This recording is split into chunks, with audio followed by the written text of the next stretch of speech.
Is everything okay with your car? Right. Yes, we're able to. It came out really nice. Thank you. Alright. Okay, so let's find some place to do the video. And then the way they sit like this.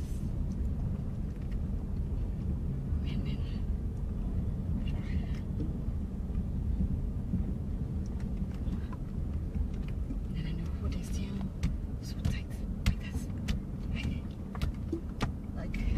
Like somebody I know, Jay. Go slow.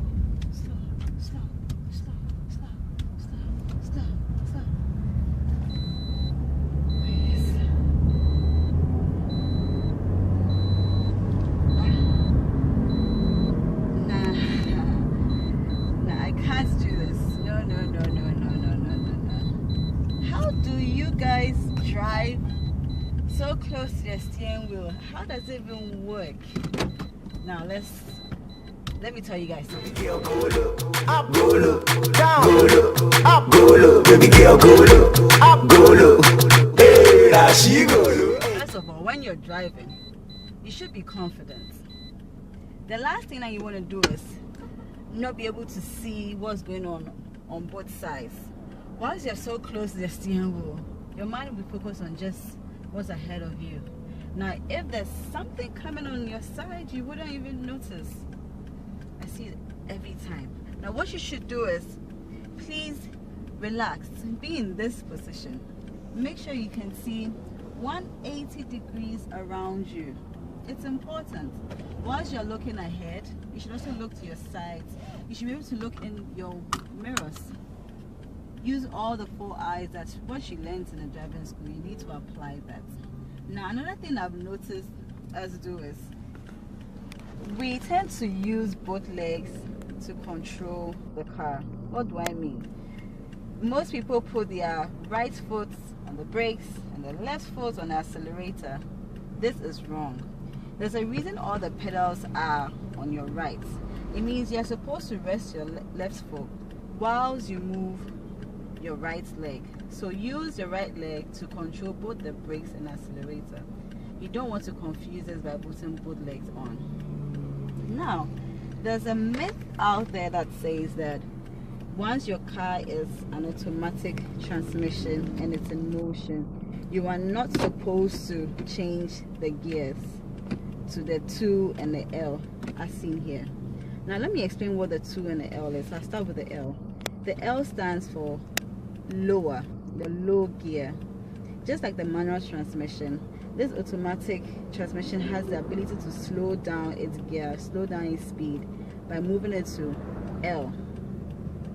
I'll use the L when I'm in traffic, maybe bumper to bumper, or I'm trying to climb a hill that I don't need a lot of speed but I need a lot of torque. I'll explain what torque is in our subsequent videos.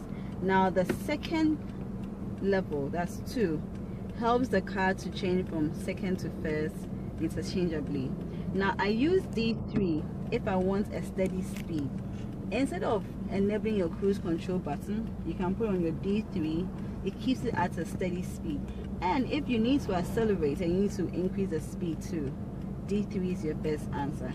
So it is not wrong to shift your gear when in motion. It won't cause anything to the transmission. However, you should never at any point change to reverse whilst in motion. You should know that will break your transmission. So I hope I've been able to put all your doubts. What was that sound? I hope I was able to lay down all your doubts and your fears.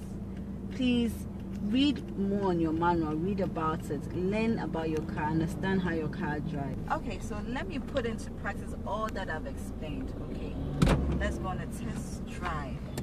Oh, did you guys hear that sound? It means I engaged the handbrake later. I should have engaged it first.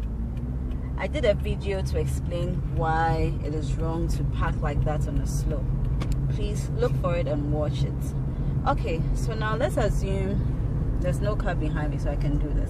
So now let's assume there's a car ahead of me, or there's a reason I need to slow down my speed. I can just shift it to 2L. Do you notice this? It suddenly reduces speed. Now if I shift to 2, it picks up. So here I can, okay, there's a car coming. Let me just move to the side so I don't distract him. So it's on the second gear. The speed is still low, but let me change it back to first so you feel the difference. It almost stopped. So the first gear is ideal for starting a car, climbing a hill. If you're in traffic, you don't need to keep the same speed as you would on a highway. So it shifts to second. And then the third, as I said, if you need to keep a steady speed, you know, cruise control kind of mode, the third is good for you. Okay. Now, I'm trying to liken this to a human being. The reason why you don't need to have the same speed you have on a highway whilst you're on a traffic light, it's like giving a baby energy drink. Okay, it won't kill the baby, but the baby doesn't need that stage of its development process.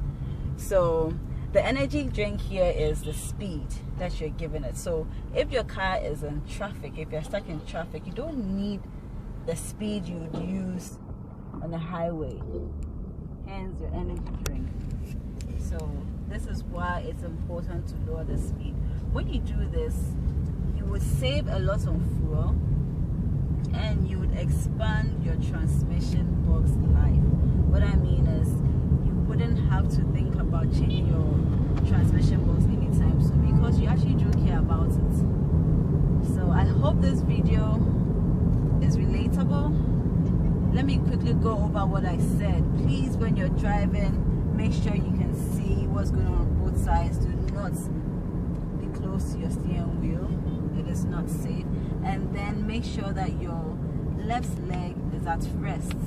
I wish I could say cut it off when you're driving, but make sure you are resting it peacefully, and just use your right to engage the brake and accelerator pedal.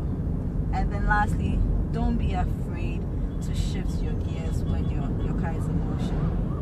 It is safe. It is totally safe, unlike what people think it is. It is very, very safe. So thank you for watching. Thank you for subscribing. Keep sharing. I really appreciate your comments. Keep them coming. And I will see you in the next video. Flow King. And I dream of me so never do was that. Go down low for the last killer. I want the woman through me a chinchilla. You be the groovy pimpina. Shame Van Dam.